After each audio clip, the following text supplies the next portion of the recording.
അപ്പോൾ ഇന്ന് M A Baby, CPM-ന്റെ general secretary M A Baby ഈ quarter final world cup football ഈ CPM-ന്റെ കേന്ദ്ര കമ്മിറ്റി യോഗം നടക്കുന്ന ഹാളിലെ വലിയ സ്ക്രീനിൽ CPM general secretary M A baby ഉൾപ്പെടെയുള്ളവർ, അതിൽ അരുൺകുമാറൊക്കെ ഇരിക്കുന്നുണ്ടായിരുന്നു. അപ്പോൾ അവരൊക്കെ ഇരുന്നുകൊണ്ട് ഈ വേൾഡ് കപ്പ് ഫുട്ബോൾ കണ്ട്, അപ്പോൾ അർജന്റീനയുടെ വിജയം, ക്വാർട്ടർ ഫൈനലിലെ വിജയം ചൂണ്ടിക്കാണിച്ചുകൊണ്ട് കുറേ നേരം അദ്ദേഹം മാധ്യമങ്ങളോട് സംസാരിക്കുന്നുണ്ട്. അപ്പോൾ എം എ ബേബി പറഞ്ഞൊരു കാര്യമുണ്ട്, ഇത്തവണ മെസ്സിക്ക് തിളങ്ങാൻ കഴിഞ്ഞിട്ടില്ല, പക്ഷേ അർജന്റീനയ്ക്ക് വിജയിക്കാൻ കഴിഞ്ഞു. അത് വലിയ കാര്യം തന്നെയാണ്. ഈ ഫുട്ബോൾ കോർട്ടിൽ എന്ന പോലെ വ്യക്തി ജീവിതത്തിലും പൊതുജീവിതത്തിലും രാഷ്ട്രീയത്തിലുമൊക്കെ തന്നെ സ്വീകരിക്കേണ്ട ചില കാര്യങ്ങളുണ്ട്. എല്ലാവരെയും ഒരുമിച്ച് കൂട്ടുത്തരവാദിത്വത്തോടെ മുന്നോട്ട് പോകാൻ കഴിയുക എന്ന് പറയുന്നത് രാഷ്ട്രീയത്തിലായാലും വ്യക്തി ജീവിതത്തിലായാലും അത് ഫുട്ബോൾ കോർട്ടിലായാലും വളരെ പ്രധാനപ്പെട്ട കാര്യമാണ്.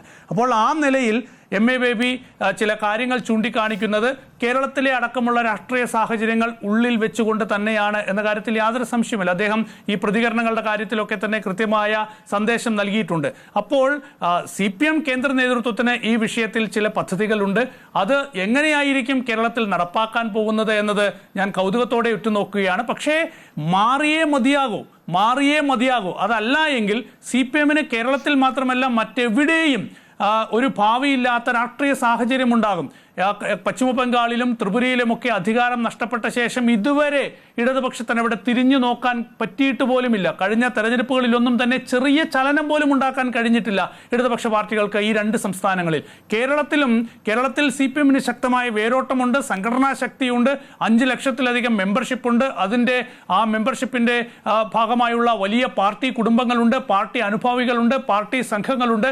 ഇതൊക്കെയുള്ളപ്പോഴും രാഷ്ട്രീയമായി CPM എങ്ങനെ കേരളത്തിൽ ഇനി മേൽക്കൈ നേടാൻ പോകുന്നു, തിരിച്ചു വരാൻ പോകുന്നു, എന്തിന് CPM-നെ ഇടതുപക്ഷത്തിന് കേരളത്തിലെ ജനങ്ങൾ ഇനി വോട്ട് ചെയ്യണം എന്നതടക്കമുള്ള ചോദ്യങ്ങൾ അവശേഷിക്കുന്നുണ്ട്. അപ്പോൾ ഇതിനൊക്കെ മറുപടി പറയേണ്ടി വരും. അപ്പോൾ ഇതിനൊക്കെ മറുപടി പറഞ്ഞുകൊണ്ട് തിരുത്തലുകൾ വരുത്തി, മാറ്റം വരുത്തി, തിരുത്താനുള്ള മനസ്സോടുകൂടി CPM മുന്നോട്ട് പോകും എന്ന് തന്നെയാണ് ഞാൻ പ്രതീക്ഷിക്കുന്നത്. അവിടെ CPI അടക്കം ഉയർത്തുന്ന ആശങ്കകൾ പരിഹരിക്കപ്പെടും എന്നുകൂടി ഞാൻ കണക്കാക്കും.